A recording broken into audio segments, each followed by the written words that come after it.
tahu ini Pak Agus. Ini pester jadi memangnya nggak respon di chat, di telepon. Tadi masuk ke Google Meet, nggak di... Google Meet kan tuh, Jo? Google Meet ya? Ini di grup di Google Meet. Iya di Google Meet, tapi di Google Meet-nya nggak diterima juga. Itu loh. Coba.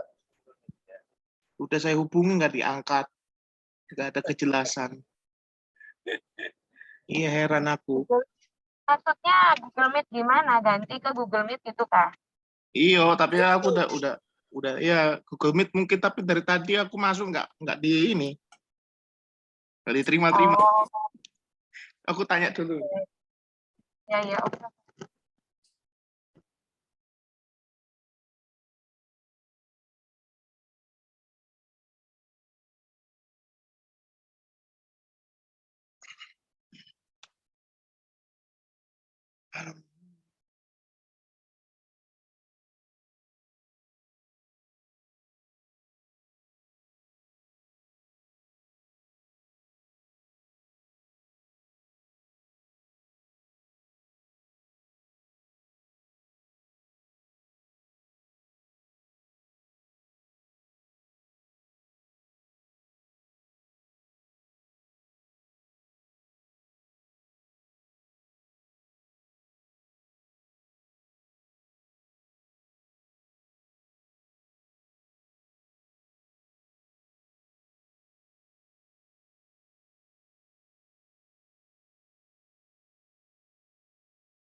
Bang, jadi kuliah kan enggak nih, Bang?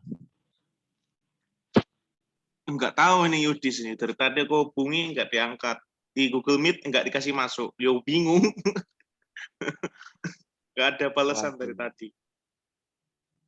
Oke deh, Bang. Saya keluar Zoom dulu ya, Bang. Kalau misalnya jadi kuliah, boleh hubungi saya. Oke, silahkan. Yo, nanti Oke, saya thank hubungi yo.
Shalom. Halo. Ya, shalom, Shalom. Mem. Selamat Shalom, siang. selamat siang. Ya, shalom. Mem. Hmm. Shalom, selamat siang. Ya, selamat siang. Ya, mohon maaf tadi ada bermasalah sedikit. Ya, Mem. Aduh, ya biasa begitu.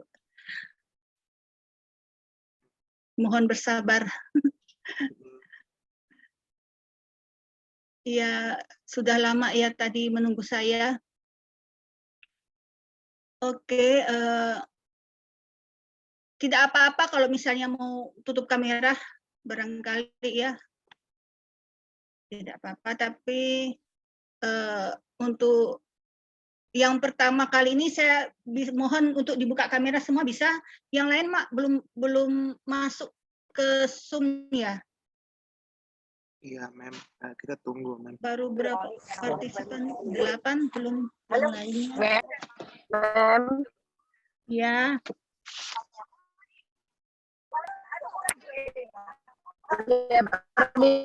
Mem Ansila. Saya Ya. sambil izin di jalan karena lagi nyeker, Mem, keluar kota. Oh, ya mohon maaf Ibu Susan ya. Mohon maaf saya tidak mendengar. Bu Linda. Bu Linda, Bu Bu. Linda. Bukan. Oh iya Bu Linda. Ya, Ya. mungkin beliau sedang lagi di jalan. Saya Iya barangkali sambil ya tidak apa-apa. Saya akan jalan, share Mem, materi karena tetapi di Google Classroom Google ya, Classroom. ya. Nanti minta tolong kalau bisa masuk di Google Classroom, nanti saya kasih linknya ya Ya, di baik, Google Mem. Classroom. Baik, Mem. Jadi di situ bisa juga untuk absen ya, absen di situ. Itu, Baik, Mem. ya. Baiklah, karena kita sudah terlambat beberapa menit ini ya, kita akan mulai saja perkuliahan kita pada siang hari ini. Saya mohon dengan sangat hormat ya, saudara John Andrean, saudara John Andrean, Iya, Mem. minta tolong bisa pimpin dalam doa. Ya, kita, Bapak, Ibu, teman-teman, kasih dalam Tuhan, mari kita satu dalam doa, kita mulai berdoa kita. Bapak, kami mengucap syukur ya Tuhan, atas kebaikan Tuhan, anugerah Tuhan, kami berkumpul kembali di tempat ini untuk melaksanakan perkuliahan. Kami mau belajar, kami mau mengerti, dan kami mau tahu ya Tuhan akan kebenaran firman-Mu, mengenai eksposisi kitab nabi-nabi kecil. Kiranya pimpin kami semua, dosen, kami juga Tuhan Yesus, yang Maha Esa. Sekiranya segala materi yang disampaikan pada hari ini Tuhan kami mengerti. Kami renungkan Tuhan dalam hati kami Tuhan Yesus. Kami percaya Tuhan Roh Kudus menyertai kami untuk kami mengerti belajar hari ini Tuhan. Di dalam nama-Mu Tuhan Yesus kami mengucap syukur. Haleluya. Amin. Terima kasih banyak, Tuhan Yesus memberkati. Baiklah, kita akan masuk ke materi hari ini ya.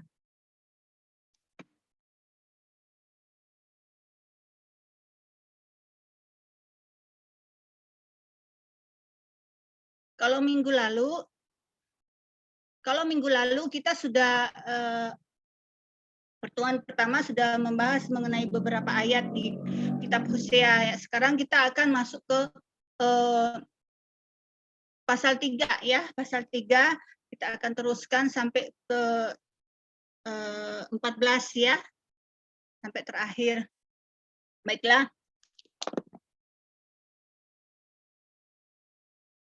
Tidak apa-apa sih kalau misalnya mau kasih mati kamera, tidak apa-apa lah. Tidak apa-apa kalau mau kasih mati kamera.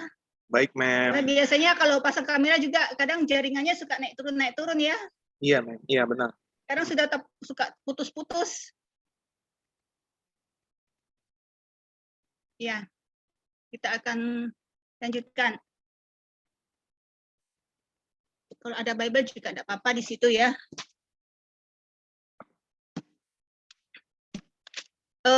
Kita akan mulai sekarang persinahan rohani. Barangkali ya saudara sekalian sudah tahu ya mengenai persinahan rohani itu seperti apa gitu ya.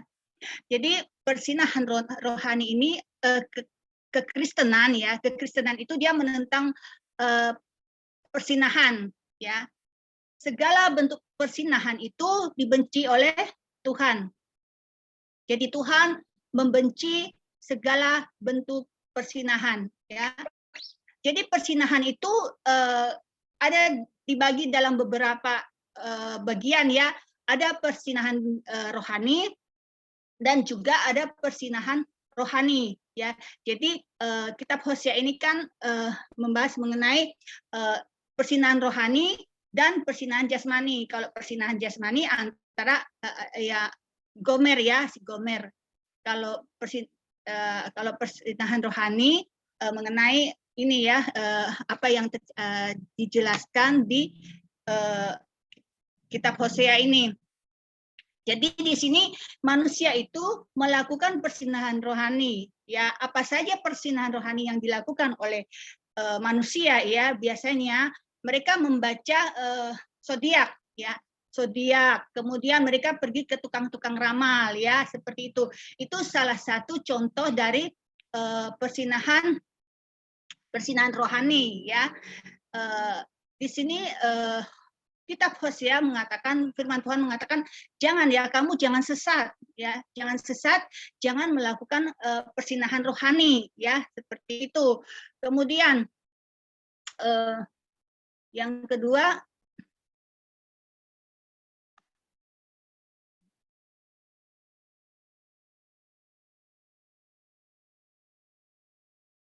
nah, yang kedua ada Nabi Hosea ya. Nabi Hosea ini dia menikah dengan Gomer ya. Gomer kan adalah perempuan yang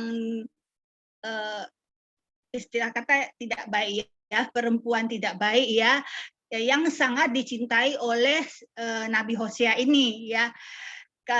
Kalau kita baca di ayat 4 ya, ini sebab lama orang Israel akan diam dengan tidak ada raja ya, tidak ada pemimpin. Orang Israel diam dengan tidak ada raja, kemudian tidak ada pemimpin, tidak ada korban ya, tidak ada tugu berhala, kemudian tidak ada efod dan tidak ada terafim. Nah, di sini efod itu menggambarkan bagian dari pakaian kudus ya, bagian dari pakaian kudus. Kemudian terafim ya, terafim adalah patung ya, patung atau berhala ya. Kalau di dalam keluarga itu dikatakan dewa keluarga ya, bisa berupa dewa keluarga. Nah, jadi kapan kita ada di dalam persinahan rohani itu? Kapan ya? Kapan kita itu berada di dalam persinahan rohani? Yang pertama adalah kita berada di dalam persinahan rohani itu jika kita ada di dalam okultisme ya. Okultisme itu kita pergi membaca apa sio gitu ya, sio, kemudian hong shui gitu ya, biasanya kan membangun rumah, pintu rumah harus menghadap ke mana begitu kan, apa harus pakai cermin seperti itu ya. Kemudian kita ada dalam persinahan rohani ketika kita juga membaca zodiak ya, mengikuti zodiak seperti itu. Kemudian yang kedua adalah kita bersinah di dalam rohani jika hidup kita itu banyak terbuang ya, terbuang banyak melakukan suatu pekerjaan yang dipakai untuk hal-hal yang duniawi ya, yang duniawi seperti nonton TV ya, nonton TV biasanya bermain game online. Game online itu bisa juga remaja ya, remaja, pemuda, dan ada juga bapak-bapak dan juga ada ibu-ibu juga ya, seperti itu, bermain game online dengan tidak tahu waktu gitu ya. Kemudian persinahan rohani juga berupa apa? bekerja gitu ya, bekerja sampai malam gitu ya, tidak mengenal waktu gitu ya, 1 kali 24 jam bekerja terus itu mencari uang ya. Kemudian dalam bekerja itu dia lupa ya, lupa dengan Tuhan ya, sehingga tidak ada waktu lagi untuk Tuhan gitu ya, tidak ada waktu lagi untuk berdoa ya untuk Tuhan gitu. Kemudian yang ketiga adalah jika kita mendengar firman, ya, ketika kita mendengar firman, tetapi kita tidak melakukan firman, ya, kita tidak pergi ke gereja, gitu ya, itu pun sudah menjadi persinahan secara rohani, seperti itu ya, maksudnya seperti kalau kita ke gereja tidak mendengar firman Tuhan, tetapi hanya bermain HP, gitu ya. Ketika biasanya kalau ketika puji-pujian, tepuk tangan, iya, tepuk tangan, puji-pujian, nyanyi-nyanyi. Ketika pada saat khotbah, bukan mendengar firman Tuhan, tetapi handphone yang kita keluarkan. Handphone yang kita keluarkan, bukannya kita membaca kitab suci ya, HP kitab suci, katanya HP suci ya, tetapi kita membaca, kita melihat Facebook, WA, apa segala macam gitu yang ada di situ gitu ya. Nah, itu pun sudah termasuk di dalam persinahan rohani. Itu. Kemudian yang keempat adalah jika kita itu setengah hati dalam berdoa, tidak berdoa secara full gitu ya, secara penuh ya. Kemudian ketika kita melayani juga secara setengah-setengah gitu. Kita mengadakan pelayanan secara setengah-setengah gitu, tidak full. Ya, di dalam Yeremia 48 ayat 10, Yeremia 48 ayat 10 itu jelas ya, jelas dikatakan bahwa terkutuklah orang yang melakukan dengan lalai, ya, terkutuklah orang yang melakukan dengan lalai. Apa yang lalai dilakukannya adalah terkutuklah ia yang melakukan pekerjaan Yahweh dengan tipu daya. Ya, maksudnya tipu daya dengan tidak melaksanakan dengan sepenuh hati, segenap hati gitu ya, seperti itu. Jadi di sini banyak sekali orang ya, ada banyak orang ya yang melakukan pelayanan dengan setengah-setengah. Ya. Jadi di sini jelas ya, jelas berarti dia ya, mereka gitu ya, mereka itu sedang mempermainkan firman Tuhan ya, sedang mempermainkan Tuhan ya, dan mereka melakukan persinahan secara rohani. Kemudian yang keempat, selanjutnya ya, kalau kita lihat di Hosea 4 ayat 1 sampai 13 sampai 3 ya. Di sini ada berkabung ya, berkabung. Berkabung itu artinya kan kita berduka cita gitu ya. Biasanya orang berkabung itu dia berduka cita gitu ya. Biasanya kalau ada saudara yang meninggal gitu ya, atau rekan atau kerabat yang meninggal, biasanya kita suka berkabung ya. Jadi semua orang itu tidak suka ya kalau berkabung ya, tidak suka ada duka cita gitu ya. Mereka orang sukanya itu bersuka-suka cita gitu ya. Tapi kalau berkabung mereka sangat tidak suka gitu ya. Ya siapa yang mau kalau ada yang saudara atau kerabat saudara atau teman yang meninggal ya, tidak ada ya. Jadi perkabungan itu tidak harus dibuat-buat ya. Perkabungan itu tidak harus dibuat-buat. Jadi di sini ada kalanya Tuhan itu membuat berkabung ya. Ada kalanya Tuhan membuat berkabung ya. Supaya apa? Supaya kita bertobat ya, supaya kita bertobat. Di ayat 3 dikatakan bahwa sebab itu negeri ini akan berkabung dan seluruh penduduknya itu akan merana ya. Juga binatang-binatang di padang dan burung-burung di udara. Bahkan ikan-ikan di laut pun akan mati ya. Akan mati lenyap, berarti tidak ada ya, tidak ada ikan, tidak ada burung-burung, semuanya itu hancur, habis lenyap gitu ya. Nah, karena apa? Tuhan membuat itu karena Tuhan mempunyai perhatian ya, perhatian dengan negeri ini ya. Negeri ini ya seperti itu. Nah, di sini pertanyaannya ya, kenapa Tuhan mengadakan perkabungan ya? Tuhan mengadakan penderitaan yang membuat ya, kalau misalnya kita kayak ditegur gitu ya, ditegur Tuhan, biasanya kita merasa kok berat sekali ya, kok menderita gitu, kok rasanya bagaimana gitu ya. Nah, Tuhan mengadakan perkabungan karena tentu saja ada sebabnya. Apa sebabnya? Sebab yang pertama adalah tidak ada kesetiaan. Ya. Tidak ada kesetiaan. Tuhan kita juga sabar dan setia ya. Jadi di sini tidak ada alasan untuk kita ya, alasan untuk kita untuk tidak setia ya, untuk tidak setia kepada Tuhan. Karena di sini Tuhan sudah memberikan Roh Kudus. Diberikan kepada siapa? Kepada kita ya. Roh Kudus itu setia ya. Roh Kudus itu setia dan dekat ya, dekat dengan Tuhan. Jadi Tuhan sudah memberikan Roh Kudus kepada kita untuk kita dekat dan setia dengan Tuhan ya. Seperti itu. Kalau kita dekat dengan Tuhan ya, Roh Kudus ada di dalam diri kita ya, di dalam tubuh kita ya, yang selalu setiap saat berdoa untuk kita gitu ya, selalu bersyafaat untuk kita ya, mendoakan kita setiap saat gitu Roh Kudus itu. Nah, Tuhan ya, ketika kita mengandalkan Tuhan, Tuhan tidak akan mempermalukan kita. Itu ya. Tuhan tidak akan mempermalukan kita. Kemudian yang kedua ya. Yang kedua, sebab kita hidup tanpa kasih ya, tidak ada kasih. Ya.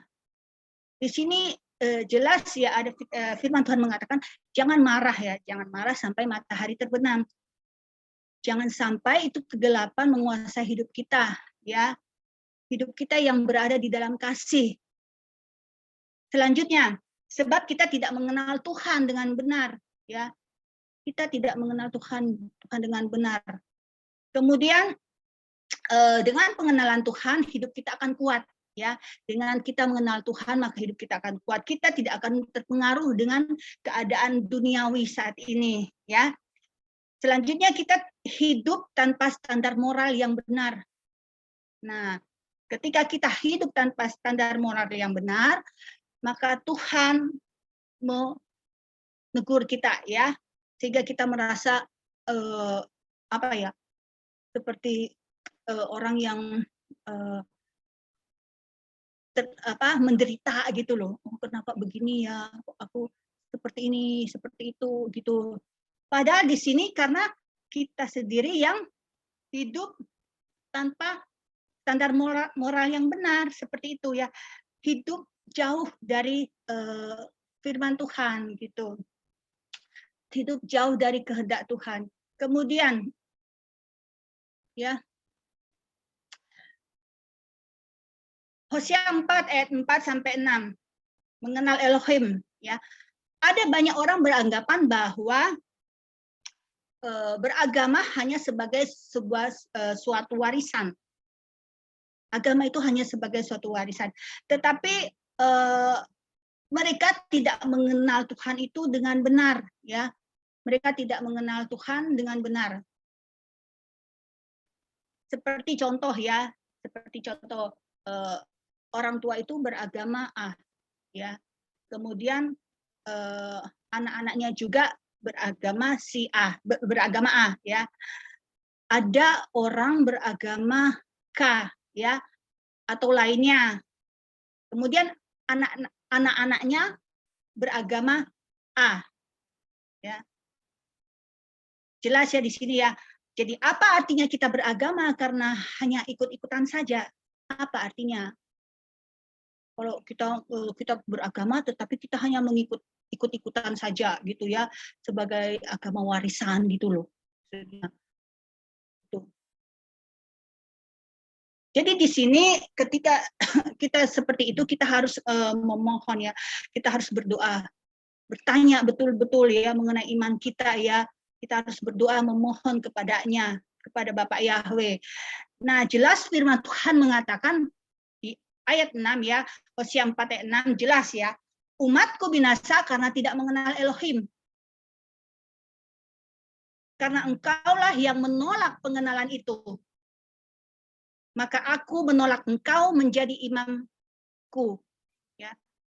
Dan karena engkau melupakan pengajaran Elohim, maka aku juga akan melupakan anak-anakmu. Tuhan memarahi imam, memarahi nabi-nabi karena tidak mengajarkan dengan betul mengenal Elohim, ya. Hidupnya tidak beres gitu.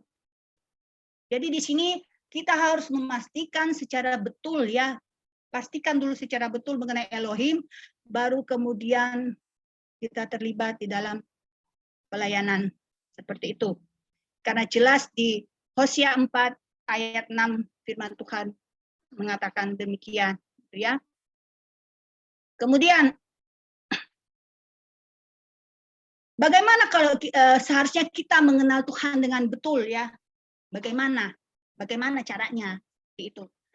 Jadi di sini jelas firman Tuhan mengatakan bahwa kita dapat mengenal Tuhan dengan tekun, yaitu apabila bukan kamu yang mencari aku, ya, bukan manusia yang mencari aku, tetapi aku yang mencari manusia, aku yang mencari kamu, gitu.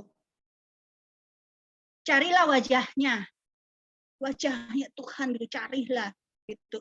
Jika kita cari, otomatis kita akan di dalam diri kita, ya, di dalam tubuh kita, di dalam tubuh jiwa dan roh kita akan damai sejahtera, gitu ya.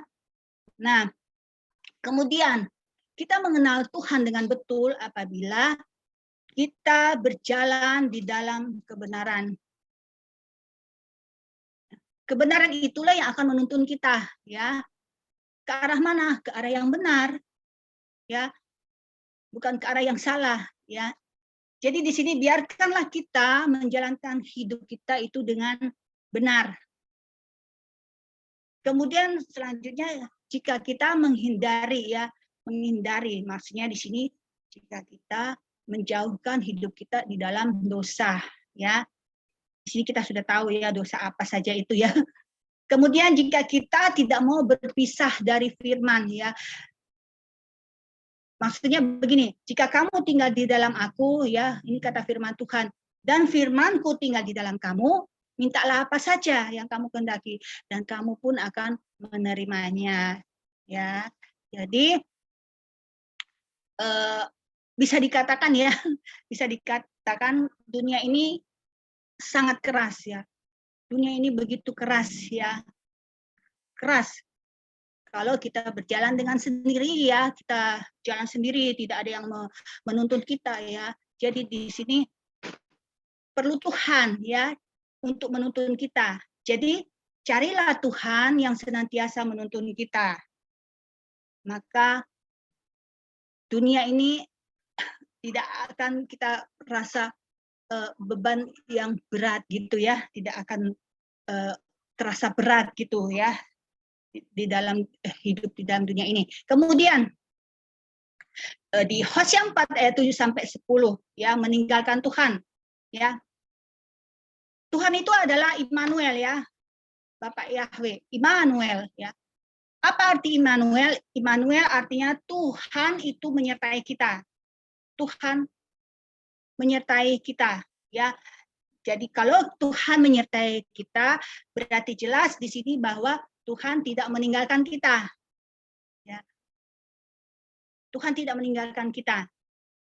Di firman Tuhan, ya, di firman Tuhan mengatakan bahwa di Bible mengatakan bahwa aku akan tinggalkan Roh Kudus bagimu. Ya. Aku akan tinggalkan Roh Kudus bagimu. Marilah kepadaku semua yang letih lesu dan berbeban berat. Aku akan memberikan kelegaan kepadamu. Ya. Jadi di sini jelas, ya. Ketika Roh Kudus bersama-sama dengan kita, maka kita akan apa? Akan lega, ya, akan lega, ya, tidak terasa lagi berbeban berat, gitu, ya. Seperti itu. Jadi di sini jelas, ya. Jelas bukan Tuhan yang meninggalkan kita. Tuhan tidak meninggalkan kita, malah Dia mencari kita, ya.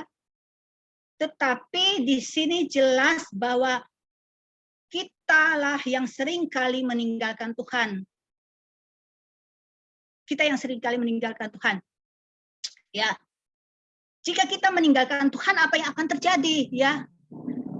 Yang akan terjadi adalah kegelapan akan menimpa kita, ya. Akan ada berbagai masalah yang akan menimpa kita. Kenapa? Karena kita meninggalkan Tuhan, ya. Kita tidak berjalan menurut kehendaknya, gitu ya. Kalau di Hosea 4, ya, Hosea 4 ayat 10 firman Tuhan mengatakan bahwa mereka akan makan, tetapi tidak menjadi kenyang, ya. Mereka akan bersundal, tetapi tidak akan menjadi banyak. Sebab apa? Sebab mereka telah meninggalkan Tuhan, ya, untuk berpegang kepada sundal, ya, ya kepada yang jahat, gitu ya, seperti itu. Jadi hukuman dalam hukum itu merupakan suatu hal, ya, yang jelas karena meninggalkan Tuhan, ya. Hukuman dalam hukum karena meninggalkan Tuhan, ya. Kemudian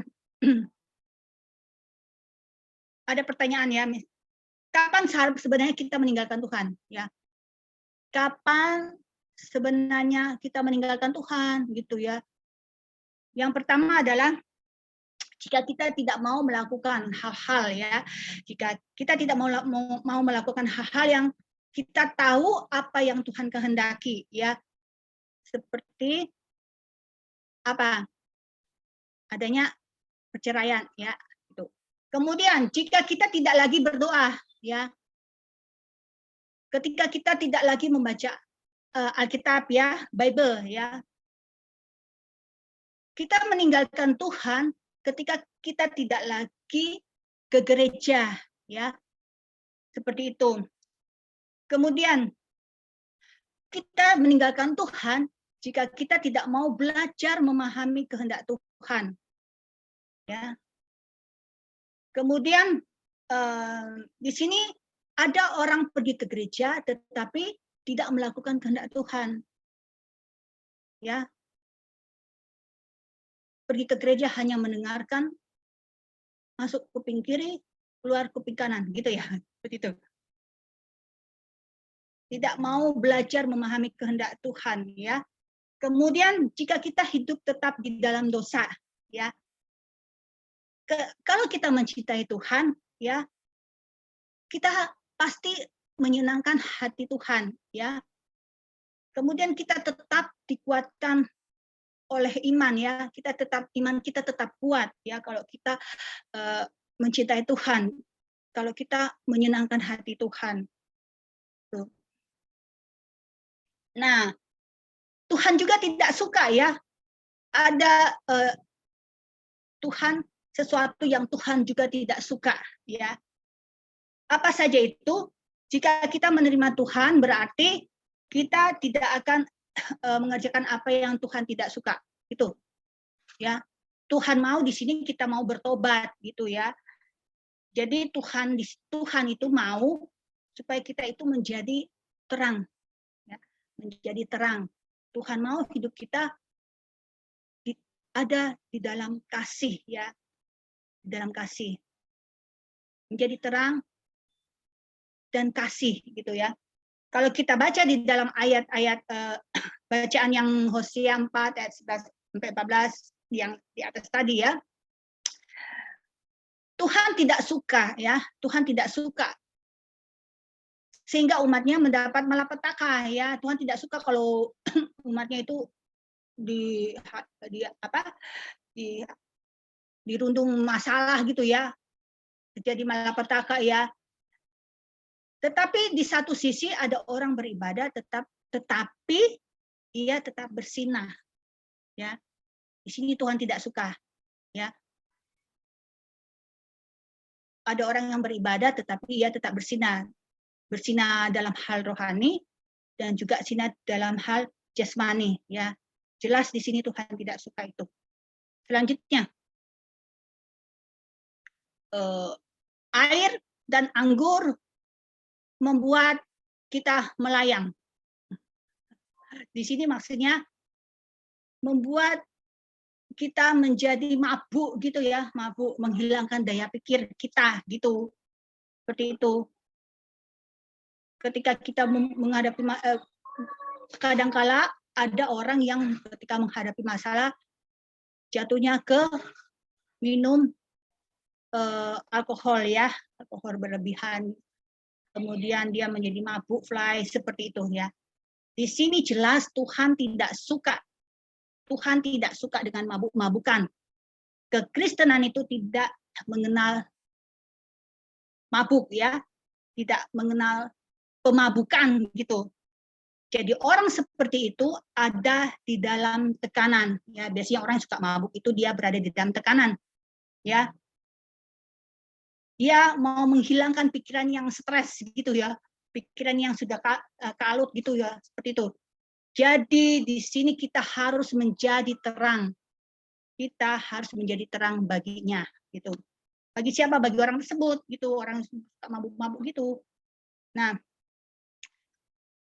pada ayat 12 dikatakan bahwa umatku bertanya kepada pohonnya dan tongkatnya akan memberitahukan kepadanya. Sebab roh persinahan itu menyesatkan mereka. Ya, jadi yang Tuhan tak suka pada orang yang tidak mengandalkan Tuhan adalah orang-orang yang mengandalkan kuasa-kuasa kegelapan. Ya, ya seperti tadi saya sudah katakan bahwa bertanya pada zodiak dan bertanya pada Hong Shui, itu ya. Terusnya, Tuhan tak suka karena roh persinahan. Pikirannya itu cabul, ya. Roh persinahan itu pikirannya itu cabul. Sebab roh persinahan itu yang menyesatkan, gitu ya. Jadi Tuhan mau supaya hidup kita bersih.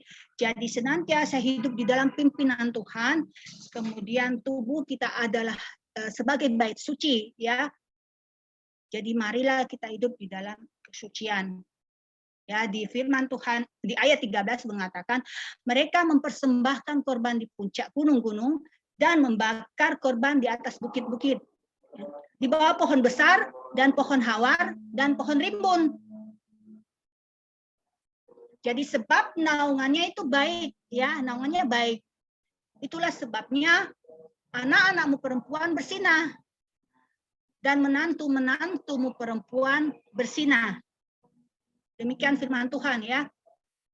Jadi di sini orang yang hidup dengan kuasa-kuasa kegelapan, ya, masuk dalam tontonan TV, ya, televisi, orang yang suka nonton acara-acara televisi mengenai setan, orang yang berada di dalam kuasa kegelapan, begitu ya, seperti itu. Mereka telah bersinah gitu ya. Mari kita berjalan dengan mengandalkan Tuhan. Jadi di sini selama kita berjalan dalam anugerah Tuhan, kita melihat kemuliaan Tuhan. Tuh. Kalau di Hosea 4 ayat 15 sampai 19 ya, itu mengenai kedegilan hati. Ya. Apa arti dari degil itu? Degil itu artinya adalah seseorang ya yang tidak mau menuruti nasihat gitu ya, nasihat yang baik maksudnya. Jadi orang ini keras kepala ya. Kalau keras kepala dan kepala batu gitu ya. Orang degil hatinya itu adalah orang tidak mau menerima nasihat yang baik. Orangnya keras kepala dan kepala batu gitu ya. Ya, jadi ketika kita hidup di dalam dosa, Tuhan itu tegas ya. Tegas ya, dia spontan menuntut kita apa adanya dengan sabar ya. Dia mau menerima kita ya. Memanggil kita gitu, kemudian menerima kita ya dengan apa adanya gitu ya, supaya kita mau mengungkapkan ya isi hati kita ya, mengenai segala apa yang telah kita perbuat gitu ya. Jadi Tuhan mau menerima kita apa adanya ya. Dengan apa? Dengan hati kita yang dekil ya, dengan hati kita yang keras kepala ya, tidak mau menuruti nasihat. Tuhan mau menerima kita ya. Dia mau menerima kita. Kemudian orang-orang degil ini ya, orang-orang keras kepala ya, kepala batu ini, mereka tidak akan pernah melihat kerajaan surga. Ya, kalau mereka tidak mau bertobat gitu ya. Contohnya ya. Contohnya adalah di sini Yunus ya, Yunus di sini dia berbuat kesalahan yang fatal ya. Dia pergi ke Tarsis ya. Kemudian Yunus masuk ke dalam mulut ikan, kemudian akhirnya Yunus itu bertobat gitu ya. Karena dia tidak mau mendengarkan nasihat Tuhan ya. Tidak mau mendengarkan. Kemudian di sini contohnya juga Yudas ya. Yudas adalah orang yang kepala batu ya, keras kepala, tidak mau mendengar nasihat Tuhan ya. Akhirnya dia meninggal gitu ya, meninggal. Jadi di sini jelas kalau hati kita tulus ya dan mematuhi perintah Tuhan, maka hidup kita akan diberkati oleh Tuhan. Nah, di ayat 16 berkata bahwa firman Tuhan berkata, sebab Israel itu keras kepala ya, seperti lembu muda yang keras kepala. Sekarang Yahweh akan menggembalakan mereka seperti anak domba di tempat yang lapang. Jadi di sini Israel itu menggambarkan suatu bangsa yang keras kepala ya, kepala batu ya. Jadi siapa orang degil atau keras kepala itu? Siapa saja mereka? Termasuk dalam golongan seperti apa mereka itu ya? Mereka yang keras kepala itu adalah orang yang sadar ya. Sadar akan apa? Akan kesalahannya ya. Dia sadar kalau dia sudah berbuat kesalahan ya. Tetapi dia tidak dia tetap berpendirian ya bahwa dia tidak salah ya. Keras kepala. Dia tetap membenarkan dirinya gitu ya. Jadi di sini jelas bahwa firman Tuhan mengatakan bahwa jika sebesar apapun kesalahan kita ya, dosa kita, di sini Tuhan tetap mengampuni kita ya, walaupun kita berbuat salah apa, tetapi ketika kita datang kepada Tuhan, Tuhan tetap mengampuni kita. Jadi orang keras kepala ini mereka sudah mengenal kebenaran ya. Mereka sudah pernah mengalami mujizat ya, sudah pernah dilawat Tuhan ya, sudah pernah mengalami kuasa Tuhan ya. Tetapi mereka masih kembali lagi kepada kekuasaan kegelapan ya. Mereka masih mau melakukan hal-hal yang tidak baik ya, yang tidak seturut dengan kehendak Tuhan ya. Jadi di sini jelas ya. Contohnya bangsa Israel ya adalah orang-orang yang keras kepala ya. Jadi kita harus bertobat ya. Kita harus bertobat ketika kita sudah mengenal kebenaran, ketika kita sudah pernah mengalami suatu kuasa dari Tuhan ya. Kita pernah mengalami suatu mujizat dari Tuhan, sudah memberikan kesempatan kepada kita. Kita memberikan kesempatan kepada kita jangan lagi berbalik kepada hal-hal yang hal-hal buruk yang pernah kita lakukan gitu ya di masa yang lalu gitu ya. Kemudian orang yang degil itu seperti apa juga? Orang yang degil itu adalah orang yang mengenal firman tetapi dia melakukan dosa ya. Dia mencari jalannya sendiri. Ya. Jadi kemudian orang yang degil itu adalah orang yang sudah bertobat. Sudah bertobat dia sudah menerima Yesus sebagai juru selamatnya.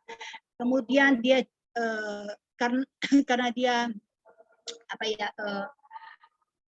mengalami suatu masalah apa gimana gitu ya, sehingga menjadikan dia menjadi keras kepala ya, dia murtad ya, dia kembali lagi ke agamanya yang dulu gitu ya. Kemudian karena kedegilan hatinya, karena kekerasan hatinya, kepala batunya dia ya, maka menuntun ke jalan maut ya, orang yang di hatinya menuntun ke maut gitu ya. Kemudian di sini jelas bahwa orang yang mengandalkan Tuhan akan melihat kemuliaan Tuhan terjadi di dalam kehidupannya. Ya, ketika orang mengandalkan Tuhan, menyerahkan sepenuhnya masalahnya kepada Tuhan gitu ya, maka dia akan melihat bahwa kemuliaan Tuhan akan terjadi dalam hidupnya. Ya, dan pertolongan Tuhan itu tidak akan pernah terlambat di dalam hidupnya. Terusnya, firman Tuhan juga mengatakan ya jelas di Hosea 5 ayat 1 ayat 4 mengenai Tuhan mengenal kita ya. Tuhan mengenal kita. Kenapa Tuhan mengenal kita? Lah kita ciptaannya ya. Tuhan menciptakan kita, masa Tuhan tidak mengenal kita? Ya. Dia mengenal kita. Siapapun kita, dia mengenal kita ya. Dia telah menenun kita ya dari di rahim ibu ya. Dia tahu jalan-jalan hidup kita ya. Jadi di sini kita tidak menjumpai lagi seperti zaman dulu ya, perkawinan yang dijodohkan gitu ya, pada masa zaman Siti Nurbaya ya. Kita tidak mengenal calon mempelai kita, tetapi lain dengan Tuhan ya. Biarpun kita tidak mengenal Tuhan, tetapi Tuhan itu tetap tahu siapa kita ya. Tuhan adalah mempelai kita ya. Jadi biar kita tidak mengenal Tuhan, tetapi Tuhan mengetahui dengan jelas siapa kita, yang mengenal kita ya. Seperti itu. Dan dia mengenal kita dengan sempurna ya. Tuhan mengenal kita dengan sempurna. Di Hosea 5 ayat 1 jelas dikatakan bahwa firman Tuhan mengatakan bahwa dengarlah ini hai para imam, perhatikanlah hai keluarga Israel, dan pasanglah telinga hai keluarga raja. Jadi di sini apa artinya Tuhan mengenal kita? Apa artinya? Artinya adalah Tuhan tidak akan memberi pencobaan lebih dari kemampuan kita. Ya. Dia tidak akan memberikan pencobaan yang begitu berat, misalnya tanpa di luar, tanpa kesanggupan kita gitu ya. Dia akan memberi pencobaan dengan sesuai dengan kemampuan kita, gitu ya. Kemudian dia mengenal kita, ya, Tuhan itu mengenal kita, ya. Dia akan menuntun kita, dan kemudian dia akan memperlengkapi kita dengan penuh kuasa, dia akan memperlengkapi kita dengan mujizat, ya. Di sini jika kita itu mengenal dia, ya. Kalau kita tidak mengenal dia, ya dia tidak akan memperlengkapi kita, ya. Tidak akan menuntun kita, ya. Ketika kita hidup di dalamnya, di dalam Tuhan, ya, maka dia akan memperlengkapi kita dengan penuh kuasa dan penuh mujizat, ya. Kemudian ketika Tuhan mengenal kita, dia akan mendidik kita, ya, dia dengan sabar mendidik kita. Supaya apa? Supaya kita berjalan sesuai dengan kehendak Tuhan, ya. Sesuai kita berjalan sesuai dengan kehendak Tuhan, ya. Itu. Jadi di sini jelas Tuhan tahu bagaimana dia akan menuntun kita, ya. Kemudian ketika kita mengenal Tuhan, maka kita akan menjadi warga kerajaan surga. Kita sudah jelas dan pasti akan menjadi warga kerajaan surga. Selanjutnya, bahwa ketika kita berdoa, ya, Bapak Yahweh, ya, Tuhan akan mengirimkan malaikat-malaikatnya kepada kita, ya. Jadi di sini jelas mujizat akan terjadi tepat pada waktunya, ya. Karena apa? Karena kita di dalam Tuhan, ya. Jadi Tuhan mengenal kita. Sekalipun kita tersandung, ya, sekalipun kita jatuh, itu ya, Tuhan tetap akan menopang kita, ya. Dia akan membimbing kita, ya. Dia akan menolong kita, dia akan mengirimkan malaikat-malaikatnya kepada kita, ya, tepat pada waktunya. Kemudian di dalam Hosea 5 ayat 5 sampai 7, ya, mengenai jatuh, ya, tergelincir, ya. Kalau di Hosea 5 ayat 5, ya, jelas dikatakan, firman Tuhan mengatakan bahwa kecongkakan Israel menjadi saksi terhadap dirinya sendiri. Jadi Efraim akan tergelincir jatuh. Oleh apa? Oleh karena kesalahannya sendiri. Dan bersama-sama mereka juga ada Yehuda, ya, bersama-sama mereka juga Yehuda, ya. Jadi di sini kata tergelincir itu bisa dikatakan juga jatuh, ya, tergelincir dan jatuh, ya. Jika kita tergelincir dalam hal-hal yang kurang menyenangkan, ya, pada akhirnya kita harus berjaga-jaga, ya. Kita harus berjaga-jaga, ya. Berjaga-jagalah, karena daging itu memang lemah, ya. Daging itu memang lemah, tetapi roh itu menuntun kita, ya. Roh itu menuntun kita, ya. Dia bersyafaat mendoakan kita setiap saat, ya. Setiap saat dia berdoa untuk kita. Jadi sebenarnya orang itu menanti Tuhan, ya, orang-orang menanti Tuhan, tetapi karena perbuatan dosa akhirnya ia jatuh, ya, itu. Jadi mengapa juga orang bisa tergelincir, gitu, ya? Mengapa? Karena tidak memperhatikan pergaulan, ya. Jadi pergaulan yang buruk menghancurkan kebiasaan yang buruk. Pergaulan yang buruk menghancurkan kebiasaan yang baik, ya. Jika kita mengenal orang itu, ya. Jadi perlu di sini ketika kita berada di dalam suatu hubungan, ya, hubungan persahabatan atau apa saja itu, ya, kita harus melihat dengan jeli, ya, dengan siapa kita itu bergaul, ya. Seperti itu. Kita juga bisa tergelincir atau jatuh karena kita di sini tidak menyadari, ya. Kita tidak menyadari di mana kelemahan kita, ya. Jadi di sini iblis sangat tahu, ya. Iblis sangat tahu, dia mengerti, dia tahu di mana titik kelemahan kita itu, ya. Kemudian kita bisa jatuh karena kita tidak hidup di dalam firman Tuhan, ya. Tidak hidup sesuai dengan firman, ya. Jadi orang-orang yang hidup di dalam firman itu mereka tidak mudah jatuh, ya. Tidak mudah jatuh, tidak mudah tersandung. Kemudian karena terlalu banyak menengok kepada masa lalu, biasanya memikirkan masa-masa lalu, gitu, ya. Mereka sering memikirkan yang ke belakang, gitu, ya, masa lalu belakang, ya. Ya. Jadi sehingga menyebabkan mereka itu jatuh, gitu. Jadi janganlah menengok ke belakang, ya, maju terus ke depan, ya. Kita harus lari menuju kepada tujuan. Kemudian jadi, ya, orang-orang itu harus, ya, kita harus fokus, ya, harus fokus kepada Tuhan, ya. Kita harus selalu fokus kepada Tuhan. Selanjutnya,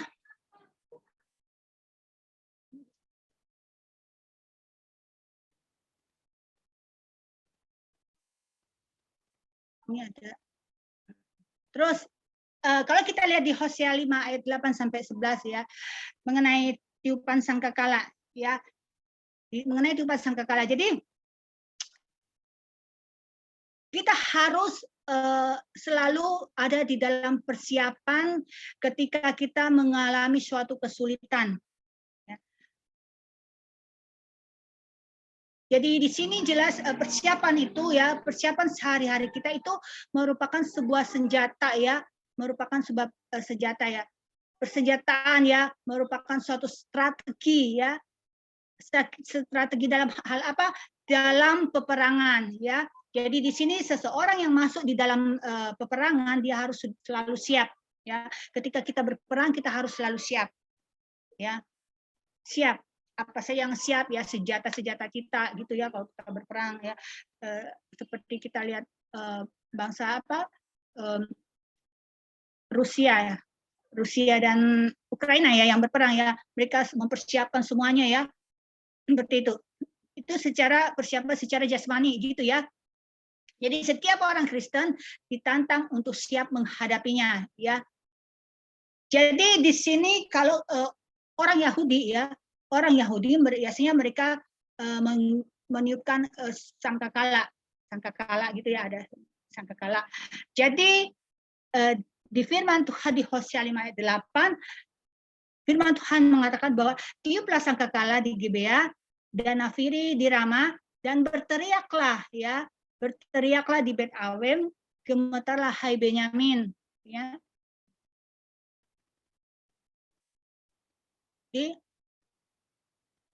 Jadi apa gunanya Tuhan menyuruh kita meniup sangkakala ya? Apa gunanya Tuhan meniup sangkakala? Apa gunanya itu? Ya, jadi tiupan sangkakala itu berarti bahwa Tuhan mau mengatakan bahwa Tuhan itu siap menghadapi ya, siap menghadapi, siap bersama dengan kita untuk berperang gitu ya, berperang melawan masalah-masalah yang kita hadapi gitu ya. Jadi di sini merupakan tanda bahwa kita ya umat kita semua ya umat harus bersatu ya, bersatu di dalam iman ya. Kita harus bersatu di dalam iman. Jadi bisa dikatakan ya kalau kita lihat dalam kehidupan sehari-hari ya, di kehidupan nyata sehari-hari ya, kita bisa lihat ya, sekarang itu banyak apa ya, pelakor ya seperti itu. Sorry.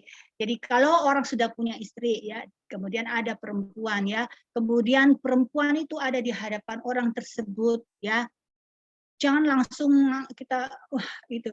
Di sini jelas bahwa iblis itu sedang iblis yang menempatkan wanita tersebut ya.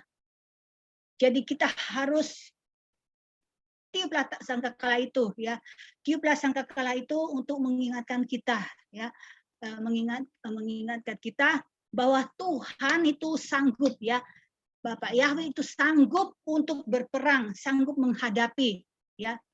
Sanggup berperang dengan kita untuk menghadapi si pelakor tersebut ya, karena itu adalah iblis ya, akibat ulah dari iblis gitu yang ingin memecah belah gitu ya. Kemudian jadi jelas bahwa tiupan sangkakala adalah merupakan tanda agar umat manusia ya, umat harus bersatu di dalam iman ya, harus ada satu iman ya, satu iman. Jadi di sini pimpinan imam yang membacakan firman, kemudian sangkakala itu ditiup ya, sangkakala ditiup, kemudian firman Tuhan itu didengar. Jadi di sini perlu adanya tiupan sangkakala ya, tiupan sangkakala ya, di mana di keluarga-keluarga ya, di setiap keluarga Kristen itu harus ada harus kita adanya tiupan sangkakala ya, karena tiupan sangkakala itu berarti Tuhan berperang ya, Tuhan bersama-sama kita untuk berperang ya, kita harus siap berperang. Dan tiupan sangkakala itu menandakan bahwa adanya musuh ya, musuh sudah datang menyerang kita gitu ya. Jadi diingatkan supaya kita tidak boleh terikat oleh apapun ya, apapun. Jadi di sini Tuhan adalah satu-satunya Bapak Yahweh ya, adalah satu-satunya kita sembah ya di dalam Tuhan Yesus Kristus ya. Jadi di sini tiupan sangkakala itu adalah tanda bukan hanya saat kita bermain-main ya, bukan tiupan sangkakala itu bukan untuk main-main ya, bukan ditiup untuk main-main ya, bukan seperti itu. Jadi kita harus berani mengambil keputusan dan kita bukan saja sebagai pengikut Kristus ya, orang Kristen yang hanya bermain-main dan kemudian kita mempermainkan sangkakala itu ya. Jadi jelas jika sangkakala itu ditiup ya, marilah kita siap ya, marilah kita siap dan Tuhan akan selalu setia di dalam menyertai kita ya, setia berperang melawan kita, setia berperang bersama-sama dengan kita melawan musuh-musuh kita gitu ya. Kemudian pengakuan ya, pengakuan itu adalah makna yang besar di dalam kehidupan kita ya. Jadi di sini pengakuan itu menuntun kita ke jalan yang benar ya. Pengakuan menuntun kita dalam jalan kebenaran. Jadi di sini jika kita mau mengakui dosa kita, maka di sini jelas ya Tuhan akan mengampuni kita dan Tuhan akan menuntun kita ke jalan yang benar. Ya. Jadi salah satu kuasa besar yang dalam hidup kita itu adalah mengakui. Ya. Kuasa yang besar di dalam hidup kita adalah mengakui. Ya, jika saja kita mau mengakui ya, seperti firman Tuhan di dalam ayat 15 mengatakan bahwa aku akan pergi pulang ke tempatku sampai mereka mengaku bersalah dan mencari wajahku. Ya, di dalam kesesakannya mereka akan merindukan aku. Jadi apa yang dimaksud dengan mengakui kesalahan itu? Mengakui kesalahan itu adalah pertama adalah menyadarkan kita untuk berubah ya, berubah ya. Jadi Tuhan menuntun kita ya, Tuhan mau kita mengakui kesalahan yang telah kita perbuat gitu ya. Kemudian Tuhan di dalam pertobatan itu, di dalam mengakui kesalahan itu membutuhkan suatu kerendahan hati ya. Kerendahan hati dan kebesaran jiwa ya. Jadi kita jangan gengsi gitu, jangan gengsi ketika kita mengakui kesalahan kita, kita jangan gengsi gitu ya. Kemudian kita jangan membela diri kita ya. Kita mengakui kesalahan kita ya. Kita jangan jadi sombong ya untuk mengakui ya. Jangan seperti itu. Jadi jelas firman Tuhan mengatakan bahwa barang siapa yang merendahkan diri maka dia akan ditinggikan ya. Siapa yang merendahkan diri maka dia akan ditinggikan. Kemudian mengakui kesalahan itu adalah akan melunakkan hati Tuhan ya. Jadi ketika kita mengakui kesalahan kita maka hati Tuhan akan menjadi lunak ya. Dia akan mengampuni kita. Belas kasihannya itu tetap ada bagi kita ya. Jadi dengan mengakui kesalahan kita maka akan menyelesaikan banyak persoalan. Sehingga apa? Sehingga jalan kita akan penuh dengan damai sejahtera ya. Jalan kita akan damai sejahtera ya. Kemudian perbedaan manusia mengenai orang yang mengenal Tuhan ya dengan betul, dengan tidak secara setengah-setengah ya. Kita akan belajar mengenai perbedaan manusia mengenai orang yang mengenal Tuhan dengan betul dan tidak secara setengah-setengah. Firman Tuhan mengatakan bahwa marilah kita mengenal dan berusaha bersungguh-sungguh mengenal Tuhan. Ia pasti muncul seperti fajar ya. Kemudian ia akan datang kepada kita seperti hujan ya, seperti hujan pada akhir musim yang mengairi bumi.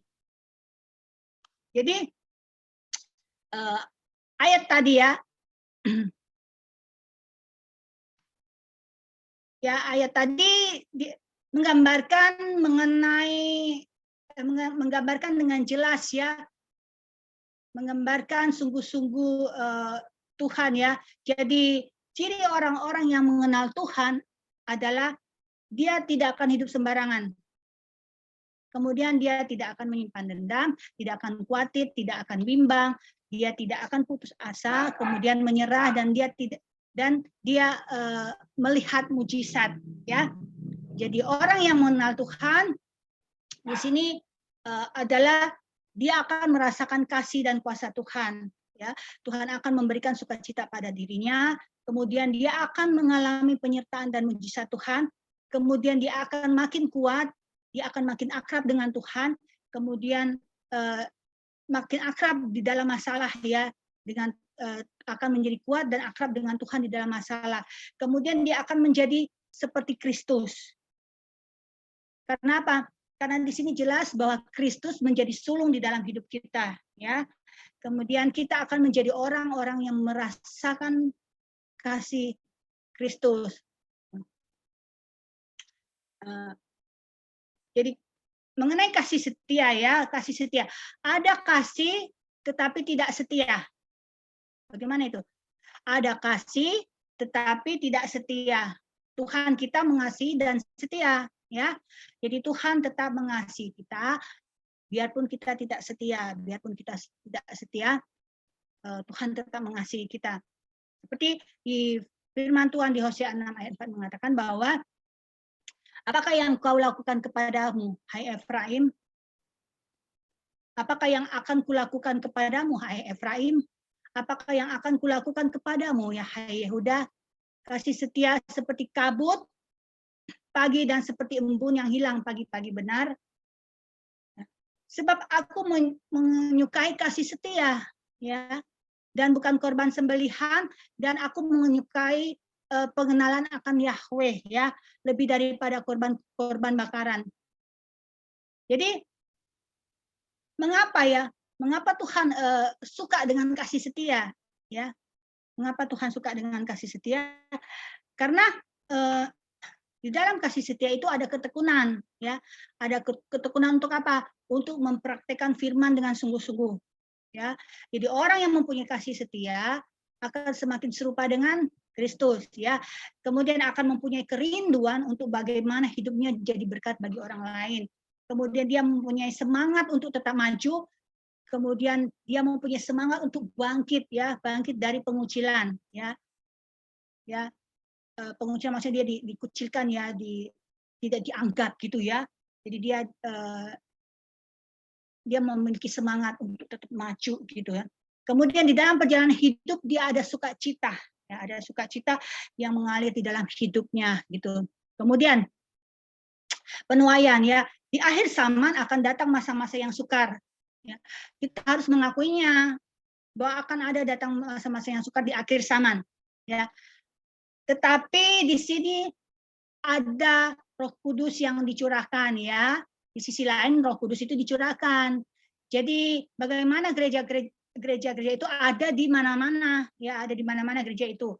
Jadi ya dulu, ya, zaman dulu itu pendeta majelis mendoakan orang-orang sakit, ya.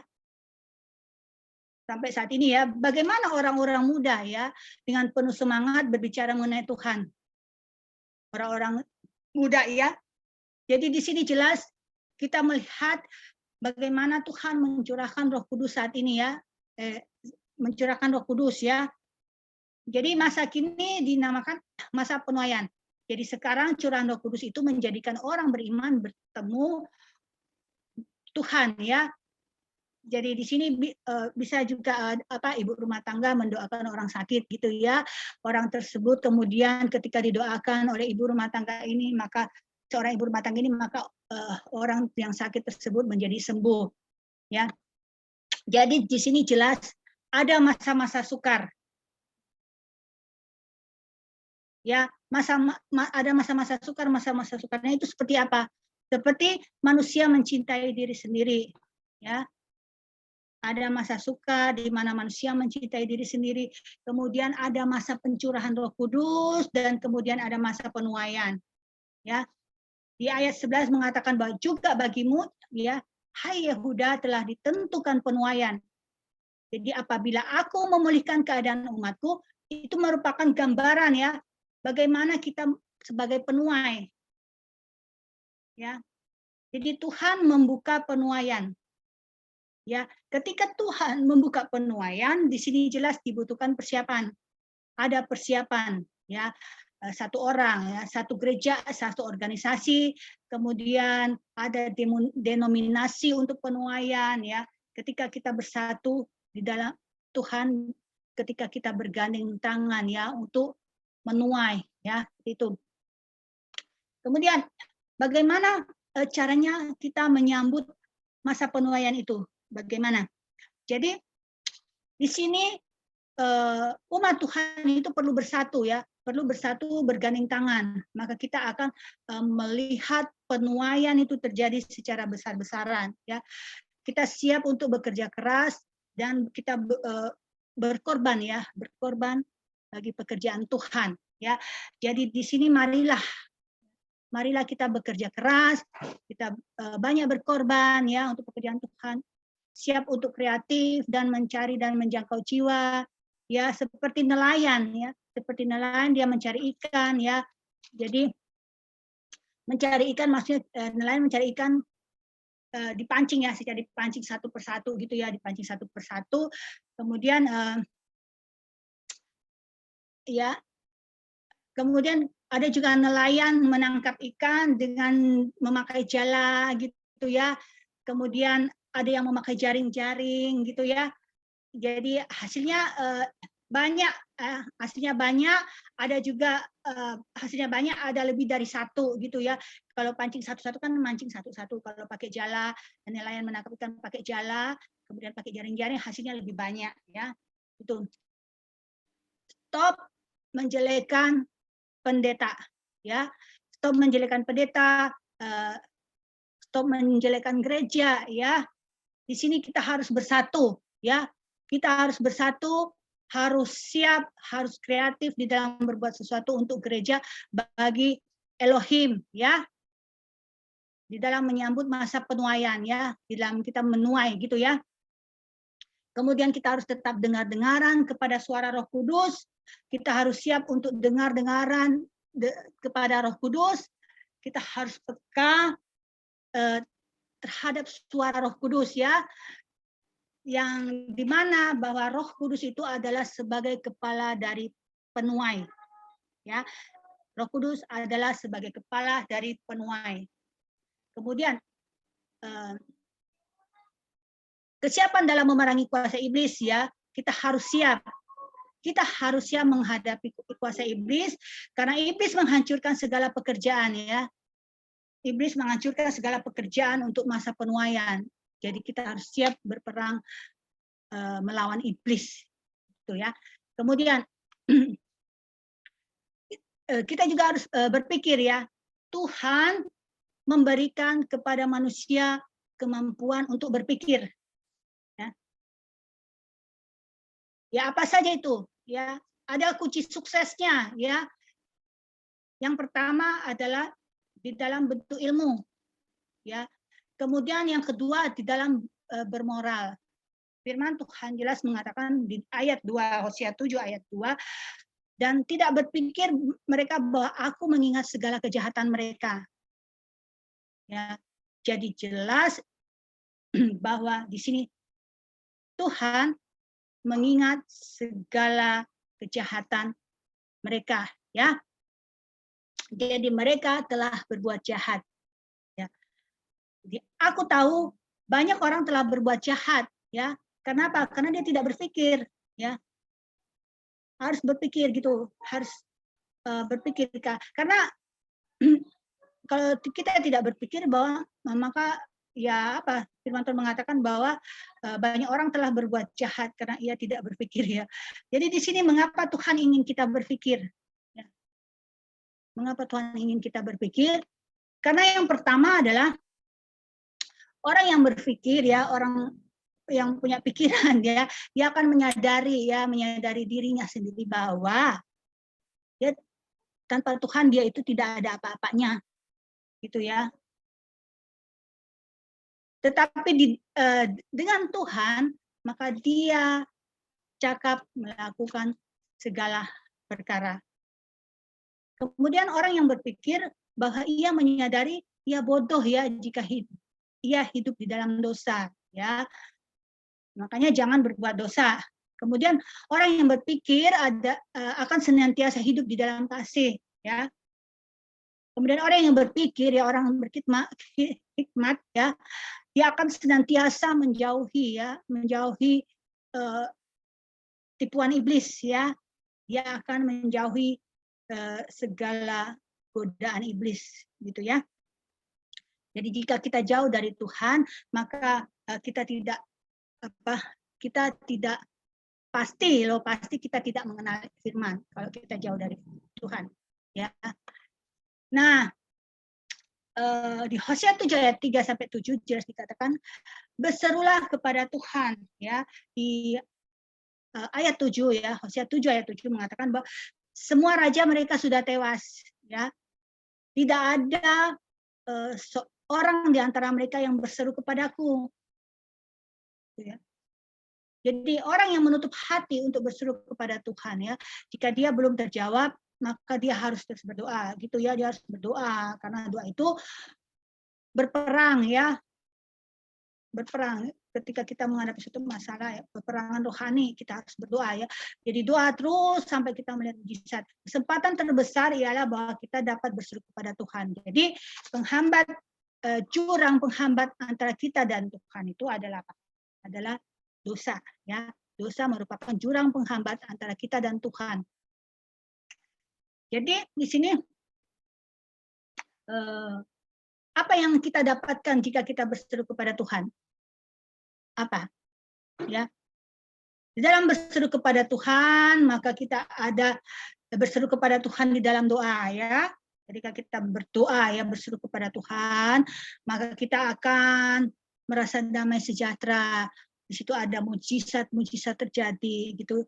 Jadi Tuhan mau ada perdamaian dulu di dalam hidup kita, diberi kehidupan damai sejahtera. Kemudian baru Tuhan akan mencabut segala hal-hal yang menjadi rintangan di dalam hidup kita. Kemudian ya, kita akan mengetahui ketika kita berseru di dalam Tuhan, ya, berseru kepada Tuhan melalui doa, maka kita akan mengetahui. Kemudian kita akan memahami, ya, kemudian akan menyadarkan kita kepada kehendak Tuhan, kepada rencana Tuhan. Seperti siapa? Contoh seperti Saulus. Di sini Paulus dirubah, ya, dirubah menjadi orang baik, ya. Tuhan berkata bahwa kasih karunia menyertai kamu.